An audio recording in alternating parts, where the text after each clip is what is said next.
쿠팡 카tal로그 매칭에 관해서 질문 있으시면 질문해 주시면 답변 드리도록 할게요. 네. 질문 주신 거 우리 팀장님이신데 네. 대표 이미지 옵션 2개 다 같이 나온 이미지로 매칭하셨는데 간혹 쿠팡 구매 고객들이 옵션이 구분되어 있음에도 대표 이미지 보고 주문하면 대표 이미지 2개 모두 발송되는지 알고 주문 후 클레임이 들어오곤 합니다. 이때 응대 방법 안내해 주시면 도움될 것 같다고 해 주셨는데요.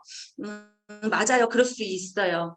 만약에 그런 부분 때문에 한다면 사실은 저처럼 옵션을 2개를 다 체크해서 하지 마시고 하나하나 따로따로 등록하셔도 돼요. 처음에 제가 매칭했을 때 블루, 블랙 있거든요. 블루만 클릭해서 매칭을 하고 또 나중에는 블랙만 클릭해서 매칭해서 이미지를 따로따로 등록하시는 것도 가능하십니다. 하지만 그렇게 하면 시간이 많이 소요되죠. 그래서 이럴 때 사실은 클레임이 들어온다고 우리가 무조건 반품은 받아줄 수밖에 없겠지만 클레임이 들어왔을 때도 사실은 쿠팡 같은 경우는 쿠팡 확인 요청을 할 수가 있거든요. 그래서 클레임이 들어왔을 때 쿠팡 확인 요청으로 사장님의 의사를 전달해 주시는 것도 저는 좋다고 생각하고요. 그럴 때 저는 보통 상세 페이지랑 그리고 제 페이지에 있는 것들을 많이 캡처 떠서 보통 보내곤 해요. 이거는 누가 봐도 옵션이 여러 개로 나뉘어져 있고 옵션명에 분명히 색깔이 구분이 되어 있는데 그거를 못 보고 구매하신 고객이 잘못이다. 저는 보통 그렇게 해서 쿠팡 확인 요청을 하고요. 쿠팡 확인 요청했을 때 어느 정도 쿠팡에서도 좀 네, 조금 이렇게 네, 뭐 받아들여 주는 것 같아요. 그래서 저는 몇 번 그 상품 가격에 대해서 보상을 받은 적은 있습니다. 나중에 혹시 반품 교환에 대해서도 만약에 진행을 하게 된다면 그때 한 번 더 그거는 말씀드릴게요. 카tal로그 매칭하고 나중에 보면 매칭했던 판매자는 그대로 판매 중인데 네, 판매 중지로 변해 있다고 하시는데 그거는 먼저 혹시라도 한번 확인을 해보셔야 될 것 같아요. 오너클랜에서 뭐 다팔자로 연동을 하셨는데 혹시 뭐 단종이나 품절이 있었을 수도 있고요. 만약에 판매 중지로 변해 있는데 내가 확인이 됐다면 그래서 사실은 카tal로그 매칭하고 그 엑셀 리스트가 굉장히 중요합니다. 항상 엑셀 리스트를 가지고 계셔야 되고요. 수시로 내 상품이 어떻게 노출이 되고 있는지 확인하실 필요가 있어요. 그리고 타사업자가 10원, 20원 차이로 뺏어가기도 하거든요. 그래서 그런 부분을 항상 확인하시고 판매 중지로 변해 있다면 판매 중으로 돌리실 수 있습니다. 어렵지 않습니다. 그래서 그렇게 돌리시는 걸 권장드리고 왜 판매 중지로 병해 있는지까지는 사실은 그 상품이 어떤 건지를 모르기 때문에 제가 명확하게 알려드릴 수는 없어서 나중에 그런 상황이 있다면 원격으로 요청해 주시는 거 권장드릴게요. 위너 추출기로 위너 되는 것과 매칭으로 위너 되는 것, 노출도가 다를까요? 노출도가 다르다기보다 위너 추출기는 가격적으로 봤을 때 위너가 될 수 있으면 무조건이에요. 그러면 사실은 위너 추출기로 한다는 거는 상품평이 많거나 많이 팔렸던 제품이 아니라 무조건 할 수 있거든요.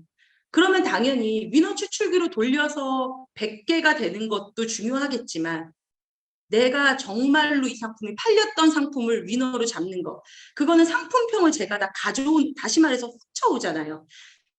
다른 판매자가 쌓아온 상품평까지 제가 훔쳐올 수 있기 때문에 고객들은 이게 그 사람의 상품평인지 몰라요. 쿠팡에서는. 내 거라고 생각해요. 그러면 고객들이 들어와서 내게 노출이 되고 내 상품의 상품평이 10몇 개, 20개가 있다면 누구 거를 사시겠어요, 사장님이? 내 걸 사겠죠. 그래서 고객들한테 판매될 수 있는 빈도수가 훨씬 크고 이 작업을 수시로 하신다면 저는 정말로 장담하건데 이거는 매출을 늘릴 수밖에 없는 방법이에요. 대신 귀찮긴 하죠. 네, 나머지 질문에 대해서 답변 계속할게요. 아이템 위너로 타 사업자 상품을 가져와서 구매 건수도 쌓였는데 뺏기는 경우 네, 가공을 하는 게 나은가요? 아니면 삭제하고 다시 올리는 게 나은가요? 다시 뺏어올 수는 없어요? 다시 뺏을 수 있으면 다시 뺏는 게 전 제일 좋을 것 같은데요. 근데 다시 뺏을 수 없다. 그러면 사실은 새 상품이 되는 거죠. 구매 건수와 상품평가 점수를 다 뺏어올 수 없다면 사실 새 상품이에요. 그러면 경쟁력은 좀 적어질 수밖에 없을 거예요. 네, 그거는 어쩔 수 없을 것 같아요. 이해되셨을지 모르겠어요. 엑셀 리스트는 사장님 제가 강의 끝나고 요거 담당자님께 전달 드려서 우리 평생교육원 네, 스트리밍 강의 자료실에 올리도록 하겠습니다. 쿠팡에서 대량 등록 방법과 카탈로그 매칭 방법 중 어느 방법이 매출이 좋은가요? 카탈로그 매칭을 하시면 매출이 더 좋겠죠. 하지만 쉽지 않죠. 그래서 제가 이거 하면서 사장님들께 꼭 전달드리고 싶은 말은 카탈로그 매칭 작업은 쉬운 작업은 아니에요. 분명히 시간과 노력을 기울이셔야 되고요. 다른 판매자가 내 아이템 인허를 가져갈 수 있기에 지속적으로 관리도 해주셔야 돼요. 하지만 카탈로그 매칭을 잘해서 지속 주문이 들어오는 경우가 많고요. 나만의 상품이 진짜 한 달에 100개씩이나 드리잖아요, 저희가. 그 100개 그냥 그렇게 놔두면 너무 아깝지 않으세요? 그것들로 매칭 작업을 매일 1시간씩만 시간을 들여서 작업하신다면 사장님들의 쿠팡 매출은 지금이랑 굉장히 틀려져 있을 겁니다. 네, 장담해요. 저는 정말 조금인데 그 몇 개 갖고 해도 그게 계속 주문이 들어오니까요. 그래서 오늘 강의 들으시고 어려워 난 안 해 라고 생각하지 마시고 우리 지금 들으시는 모든 분들이 꼭 활용하셔서 쿠팡 매출 증대 이루셨으면 좋겠어요. 오늘 강의 영상과 강의 내용 그리고 엑셀 카탈로그 매칭 작업 리스트는 강의 끝나고 저희가 편집이 돼야 되니까 편집이 끝나는 대로 평생교육원 스트리밍 강의에 네, 등록하도록 하겠습니다. 네, 좋은 말씀 너무 감사드리고요. 오늘 강의는 이만 마치도록 하겠습니다. 강의 참석해 주시고 들어주셔서 감사드립니다.